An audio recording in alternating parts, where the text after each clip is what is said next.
Hi, welcome back to Going on an Easter Egg Hunt. We're looking at some things that surround the Easter story that will bring it to life just a little bit, help you see it with a fresh set of eyes. And maybe, just maybe, as you're reading and studying Scripture, noticing the details will make the story even more vivid for you.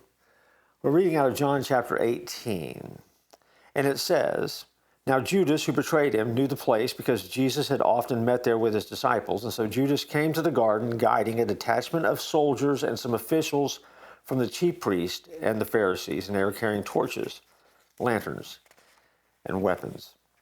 When you think about that night when they came to arrest Jesus, very often in our mind, we think about this unholy alliance that's taking place between the Jewish leaders and the Roman government.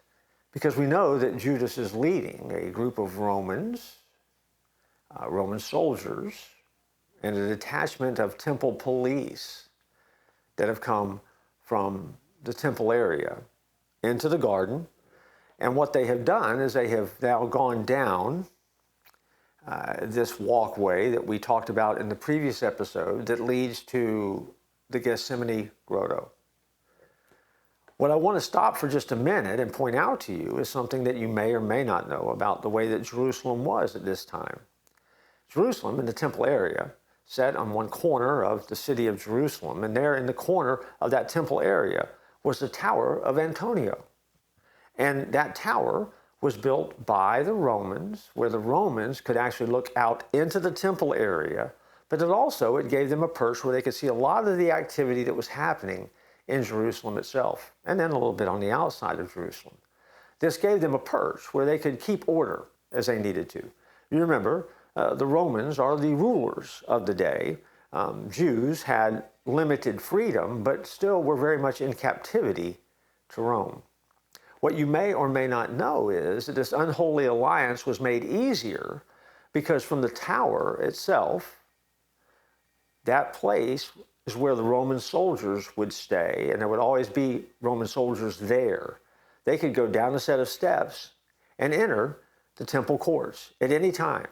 So what I'm saying to you is that when you read and understand the story of what's happening in the temple, the Romans had access to the temple whenever they wanted.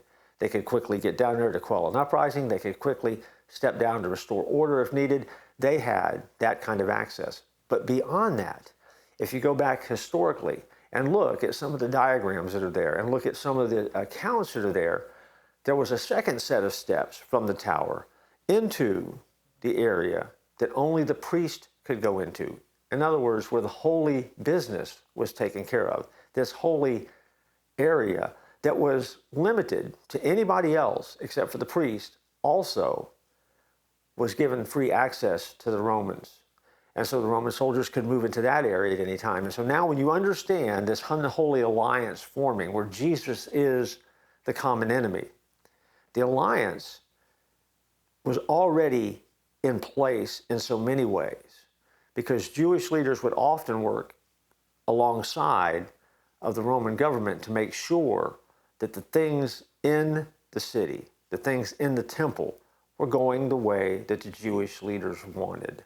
Enemies? Sure. But when control was on the line, they became partners in crime. And so when you hear of Judas leading this brigade, it wasn't as hard to assemble this group as you might think it would be, simply because of that second Easter egg. The Romans had unrestricted access to the most holy place for the Jews to worship, there on the Temple Mount in the temple area.